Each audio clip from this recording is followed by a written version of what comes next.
Hey everyone, so One Piece chapter 993 just came out, and if you are a long-time viewer of my channel, you know that I've been saying for a long time now that I personally believe that this whole raid on Onigashima, this fire festival, is going to end in failure for the protagonists. I do not think that Luffy and company succeed here. I think things are going to go downhill for them pretty soon. Now, normally I talk about this stuff at the end of the chapter, but in light of the direction this chapter seemed to be headed by the end of it, I'm just bringing it up now because I'm going to be looking at the individual events of this chapter through the lens that, okay, is this a sign that things are going to start going south and end up ultimately in failure for the protagonists at the end of this? So, to start with, we began with a surprising cutaway back to the mainland of Wano. I say surprising because, you know, we're kind of in the heat of the battle. It's been a while since we actually checked back in on, like, the nameless citizens of the land just to see what they're up to or how they're feeling about this. I think the last time we got this was really at the start of Act 3, I might be wrong.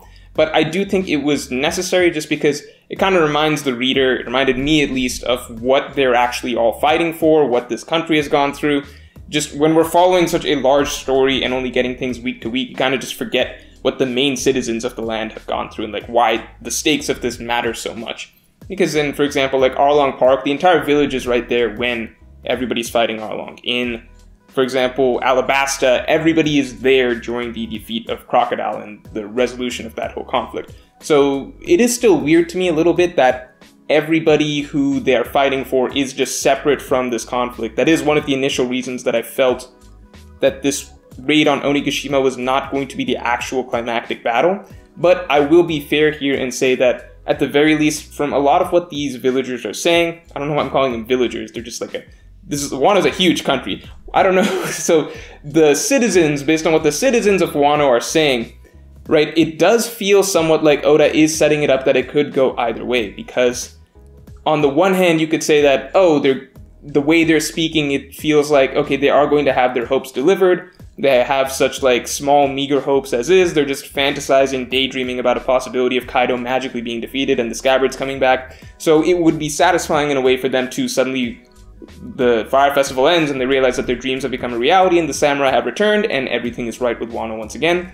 On the other hand, Oda could just be playing with our expectations a little bit here and kind of playing up the plight of the citizens of Wano to make us feel like, okay, the Scabbards have to succeed here, right? It would just be too dark for them to not succeed here. But I still feel like, based on the end of this chapter, I think that that is the direction that Oda is going to take this. I think he's playing it up a little too much almost to really have this be the climax of the arc. Now, moving on from that scene, we got to see the next batch of Queen's, you know, devious little creations, and I thought this one was really cool because when we first saw that, I guess, ice demon looking warrior emerge, just stabbing samurai left and right and everything like that, I was a little excited because I thought that we were getting to see a new type of fighter in Kaido's crew, but it turned out to have just been an infected member, like an infected victim of one of Queen's new rounds, basically. So Queen has a lot up his sleeve, under his arsenal, etc. I'm excited to see how much that actually plays into his fighting style, because from what we saw against Big Mom, Queen's main fighting style is still basically brute force, turning into this giant Brachiosaurus and just like headbutting people and everything like that. But Queen also has all of these chemical weapons, and Queen seems to be mainly responsible for the creation of all these chemical weapons, right? Even the ones that we saw, well, I guess Caesar was responsible for the ones that we saw in Zou, but Queen has his own chemical weapons and everything like that. So I want to see how that plays into his fighting style, especially if Queen ends up fighting Sanji. I'm a little confused as to how Queen's weaponry, chemical weaponry, how that plays up against, for example, the raid suit. Does the raid suit have counters to that? Is this, like, what type of matchup are we really going to get there? Because Sanji usually gets, you know, more direct head-on confrontations, basically, like with other martial artists. But I will say, if any of you go back and watch my One Piece fights analysis, one of the things that I talked about, every Straw Hat has different patterns in terms of the villains that they fight and the way that their fight kind of plays out. And with Sanji, one of the big patterns that he always has is that his fight tends to go from, it's a battle of bronze, then a battle of wits for some period of time, and he usually fights opponents who tend to trick him or lay a trap of him, or they play dirty with, they'll play dirty in some way, they use dirty underhanded tactics in some way. Sanji has to use his brains and figure that out, and then at the end it comes back to straight up, you know, mano-a-mano brawling, and then Sanji wins that as well. So with Queen, I think we're already beginning to see a little bit of what could come into play if he has a fight with Sanji. with Queen being heavily reliant on a lot of chemical weapons besides being, you know, a physical powerhouse. So that's an interesting matchup for me. On the note of Sanji, by the way, it doesn't look like Sanji is set up for a Queen matchup right away at the moment, just because we are getting to see Luffy and Sanji, and then later on Jinbei, of course, making their way up to the top of Onigashima to fight Kaido. And I was very happy to see this little duo, this pairing between Luffy and Sanji, because I feel like we don't get that often. I think Whole Cake Island was the last time that we really, you know, got some time devoted to the Luffy and Sanji pairing. It's just a different vibe than like the Luffy-Zoro pairing or the Sanji-Zoro pairing, which is, of course, you know, the most, you know, antagonistic relationship among the Straw Hats. But it is fun to see Luffy and Sanji go together because Sanji is a more rational, level-headed individual than, like, Zoro. So whereas Zoro might, you know, go along with some of Luffy's tendencies to basically, like, get into fights that they maybe shouldn't, Sanji's gonna keep things more straight on the straight and narrow and be like, look, logically you should be doing this. Stop trying to fight, like, every random person that comes our way. So I enjoyed seeing their little interactions. I enjoyed seeing them banter and bicker with each other a little bit. Not really banter, more so bicker. And then, of course, we had Jinbei pop up. I still don't really know why this trio specifically are the ones that are making their way up to Kaido. We've lost track of Zoro, and one thing I'll say that's very interesting is that we've lost track of Kid and Law as well. So I wonder if this is going to be one of those scenarios where basically Luffy gets to the top, maybe Sanji's still with him, maybe Jinbei's still with him, and then we also have Kid and Law basically having made their way up on their own, and Oda's just not showing that because he wants to save that for a bit of surprise that, oh, the same time that Luffy's getting up there, Kid makes it up there at the same time as Law also gets up there, and then, you know, you get your nice little lineup of, like, Luffy, Kid, and Law that everybody wants to see again, right? Everybody's been wanting to see that since Sabaody. I'm sure that Oda is going to deliver on that in some way because Oda's aware of kind of the dynamics or trios or pairings that he kind of does that catch fire with the fandom and everything like that. So they're still making their way up. I do get a lot of Dressrosa vibes here with, in Dressrosa, Luffy having to make his way up those 4 levels to get to the King's Plateau, basically, or the palace, essentially. I can't say that I personally enjoyed the process of Luffy making his way up those levels. If you were a week-to-week reader of Dressrosa, then you know exactly what I mean. Those were some painful weeks just waiting for that confrontation. And here, I don't even think that this is the final battle that we're getting to. As you all know, I think that this is not going to be a successful battle for the Straw Hat side. I just think it's way too early. I think a lot of the little matchups that we're getting right now are not actually going to be the endgame matchups. I think they're mostly just for skirmishes, and that things are ultimately going to end in failure for the good guys' side. But all that being said, I do get that same Dressrosa vibe if we're going to have to see Luffy go through some trials before getting up to Kaido. I think it's just going to be shorter, a lot quicker. At the very least, it's going to happen before chapter 1000 that Luffy gets to the top. So I wouldn't be too worried, but there are a lot of levels that Oda showed in terms of the top to bottom of Onigashima. It is cool to get a little more insight into Onigashima. I will say that when we were traveling to this island, I had no idea that Onigashima itself was going to be such a well thought out and fleshed out structure. Like, there's different locations throughout this island. Like, there's a brothel, there's banquet hall, there's like Kaido's lair, there's the top, etc. There's like the back entrance. It's just like a much bigger, like it's its own island, literally. It's not just like a little lair for Kaido to live in. All that aside, right? Let's just talk about the ending section. Sorry, I should mention this at least, otherwise people will get mad. Sasaki versus Yamato. It looks like we're going to get a little bit of that. Again, I don't think that these are final matchups that we're looking at exactly, but it'll be cool to get a little bit of a gauge for... We already saw, you know, Yamato versus Luffy a little bit. We saw Yamato versus Ulti a little bit. It'll be cool to get a little bit of a gauge of how strong Sasaki is. I imagine that, again, it'll be somewhat of an inconclusive matchup, similar to Yamato versus Ulti, where we don't really get a clear idea of, you know, who's stronger than who at this point. If Yamato has a Devil Fruit, hopefully we get to see that. And if Sasaki has a Devil Fruit, I really hope we get to see that.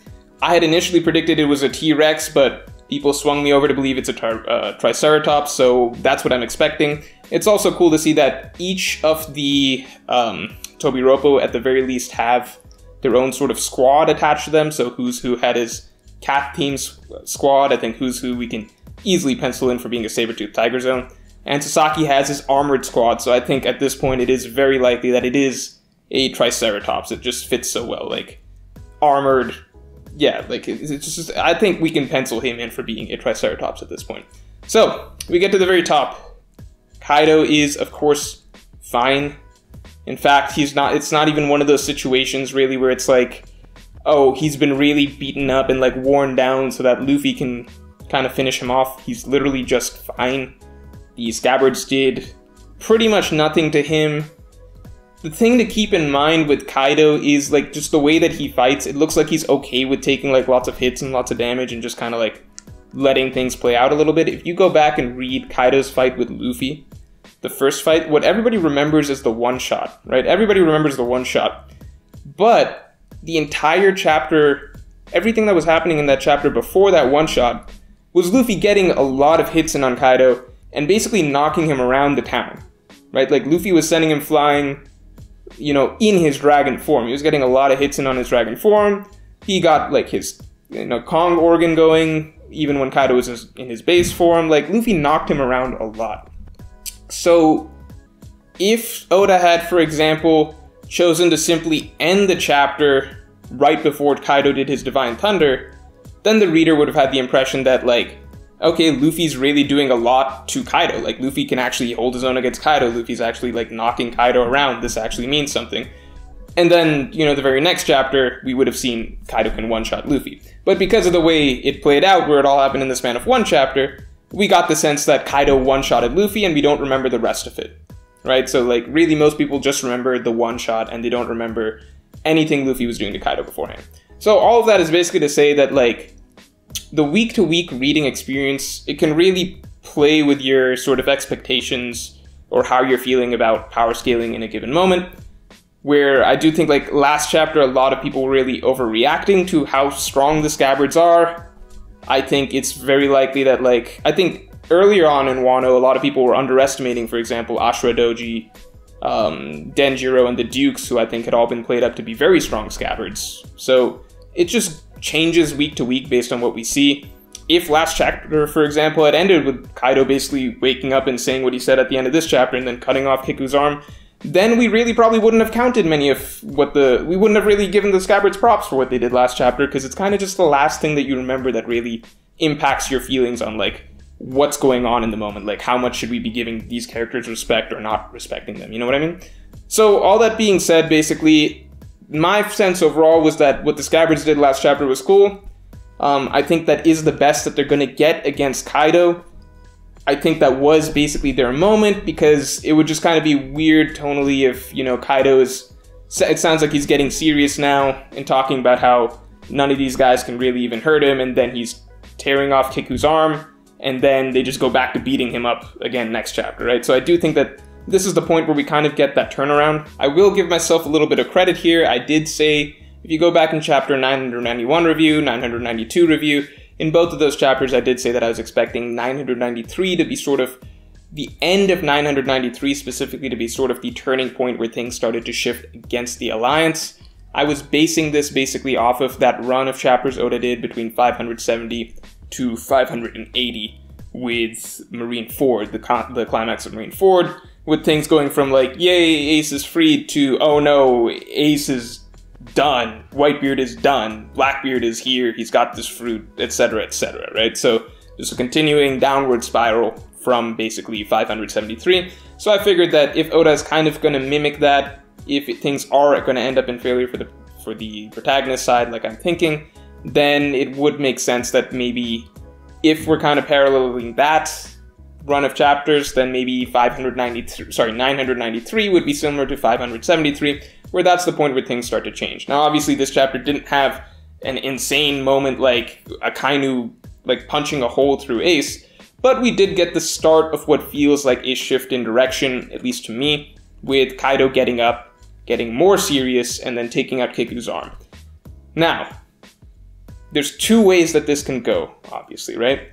Way one is basically, this is just getting the standard stuff out of the way, where people kind of take a crack at the villain, like the Islands people take a crack at the villain. You can, not even the Islands people, like in Dressrosa, it was Law who took a crack at Doflamingo. In Skypiea, it was Wiper and Gonfall, for example, and Zoro even. Like, the people who are not meant to take down the villain, they get a crack at the villain first, right? So that always happens. This is standard stuff for a One Piece arc. That doesn't mean that things are going to end in failure, right? we all expected that the Scabbards aren't going to beat Kaido. We all knew that Kaido is going to turn things around once he gets serious. So this was the start of that.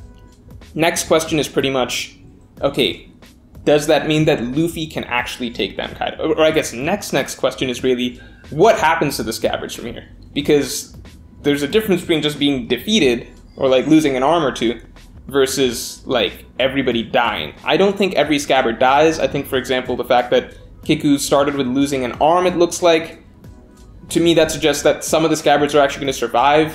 I think Kiku losing an arm might be actually good for her, just because losing an arm, if Oda were to kill her, then I think he would have just gone with the route of straight up killing her. I think the fact that he's starting with her having her lose an arm means that it's possible that Oda's like saving her to survive, whereas some other Scabbard, like if they're gonna die, they're just gonna die. You know what I mean? Like if Kaido's going to kill them, then they're gonna be killed. If Oda wants to save some of them, then he might just have them come away with like some gruesome injuries, like a missing arm. So Kiku might actually be safe. On the other hand, I definitely think Kinemon, because Kinemon's just been talking about dying for like the last 20 chapters, so I think Kinemon, you can write him in, you know, to the obituaries. I would guess that very possibly Ashura Doji, I think, survives. I think Kawamatsu survives. I think Denjiro survives. And I think it's very possible that, and Kiku based on the arm thing, I think everybody else, so maybe half the Scabbards go here. That's my guess. Then beyond that, is this basically a setup for Luffy to step in and succeed where they couldn't? Or is this, like I personally believe, basically just one failure into the next failure into the next failure? We're gonna have to wait and see. I definitely feel like, just from a lot of the quotes that we've been getting, like Hyogoro saying, like, I just feel like we can't lose here. To me, a lot of that feels like set up for basically flipping our expectations on their head and having the protagonist lose. I also feel like it's just been a little too easy for the Straw Hats so far in this raid on Onigashima in general. So, that's all for this video. If you enjoyed, then definitely like, comment, and subscribe.